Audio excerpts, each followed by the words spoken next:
Drumming has always been about more than just keeping time. In rock and metal, the drummer is the backbone, the engine, and sometimes the whole identity of a band's sound.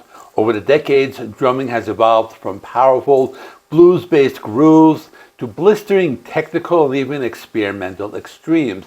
In today's video, we're counting down 8 drummers who represent the major stages in the evolution of rock and metal drumming, from classic rock thunder to the most extreme forms of metal ever created.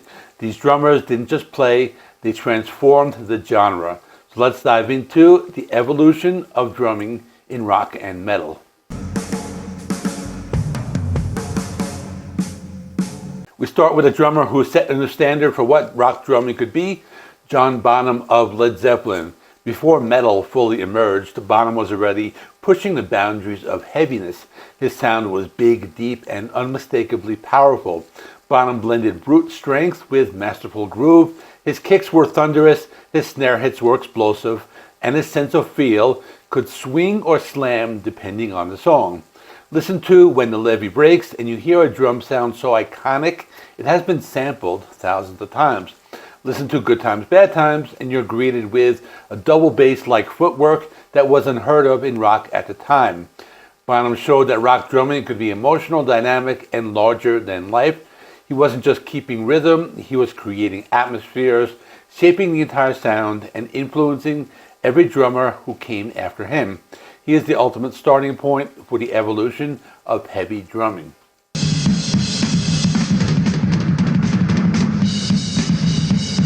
Next is the man who helped create heavy metal itself, Bill Ward of Black Sabbath. If Bonham gave rock its thunder, Bill Ward gave it its darkness, its drama, and its weight. His jazz background added a unique looseness to Sabbath's early sound, something chaotic yet controlled. Ward wasn't playing metal because metal didn't exist yet. He invented the feel of it. Tracks like War Pigs and Iron Man feature drumming that moves like a storm, crashing, swirling, and always shifting. His fills were unpredictable, his grooves were massive, and his emotional intensity matched Tony Iommi's riffs note for note. What made Bill Ward revolutionary was his ability to make drumming feel alive. Early metal didn't rely on precision, it relied on vibe, atmosphere, and emotional force. Bill Ward created the rhythmic language metal will build upon for decades to come.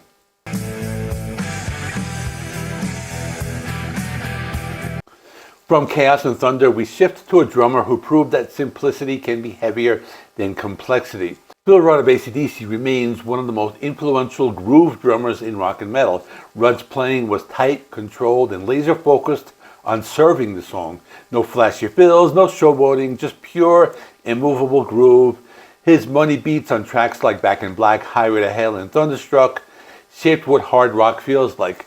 Rudd influenced metal drummers more than some realized. Without groove, heaviness loses definition, and Rudd was the master of the pocket. His rock-solid timing and ability to make simple patterns feel enormous taught generations of drummers that restraint is often the secret ingredient to power. While Ward and Bonham created heaviness, Phil Rudd perfected its discipline.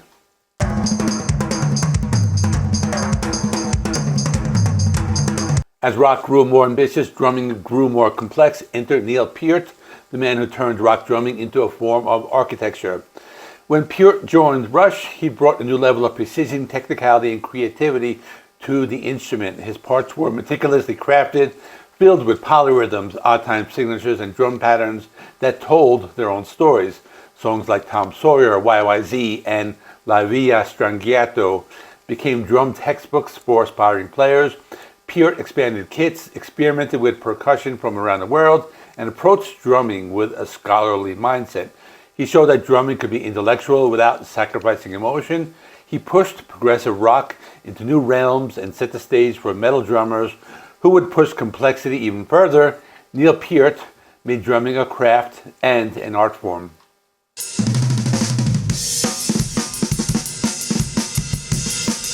With the rise of thrash metal in the 80s, drumming needed to evolve again. That evolution took the form of Dave Lombardo of Slayer. Lombardo is widely considered one of the greatest metal drummers ever, not just for his speed, but for his precision and creativity. His double bass work set new standards, and his ability to combine punk aggression with technical proficiency pushed metal into more extreme territory. Listen to Rain and Blood, and you hear drumming that is ferocious, yet completely controlled. Lombardo wasn't just fast, he was musical. His fills hit with purpose, and his grooves had weight even amidst the chaos. He changed metal drumming forever. Without Lombardo, the groundwork for death metal, extreme metal, and technical metal simply wouldn't exist. He didn't just play fast, he redefined what fast could sound like.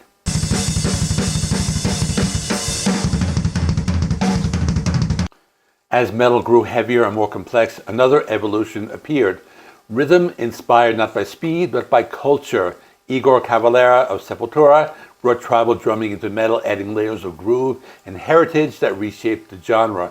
On albums like Arise, Chaos AD, and Roots, Igor blended traditional Brazilian rhythms with metal aggression. What made his drumming so innovative was its primal energy. He struck with force, but also with intention. The grooves were deep, hypnotic, and rooted in rich cultural identity. Igor didn't just play beats, he played rituals. His rhythms became the backbone of songs that felt both ancient and modern. This opened the door for world music influences in metal, expanding the genre's creative horizons. Bands today still borrow from the rhythmic palette Igor brought into the spotlight. He proved heaviness isn't just about speed or volume, it's about soul.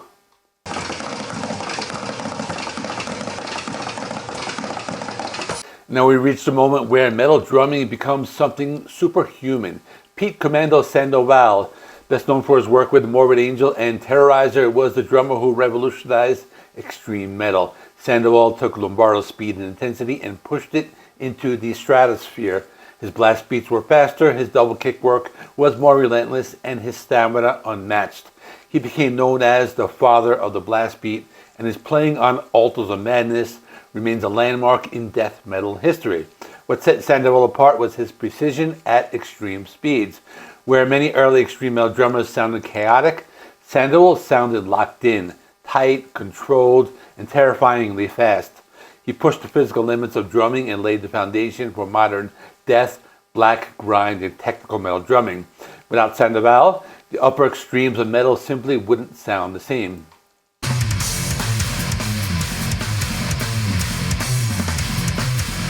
Finally, we come to the drummer who represents the modern frontier of metal drumming, Tomas Haake of Meshuggah.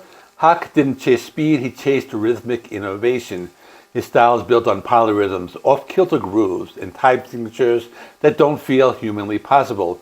Meshuggah's music is mechanical, hypnotic, and mathematically complex, but Haake anchors it so tightly that it feels physical and grounded. Songs like Bleed, New Millennium, Cyanide Christ, and Rational Glaze redefine what rhythm can be. Haake doesn't just keep time, he manipulates it.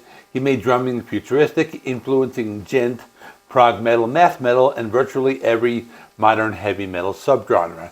If Bonham built the foundation, Haake built the future. He represents the endpoint of this evolution where drumming isn't just accompaniment, but a full-blown compositional tool. If you enjoyed this video, hit like, subscribe, ring the bell for notifications so you don't miss the next deep dive. Tell me in the comments which of these drummers had the biggest impact on your listening or playing.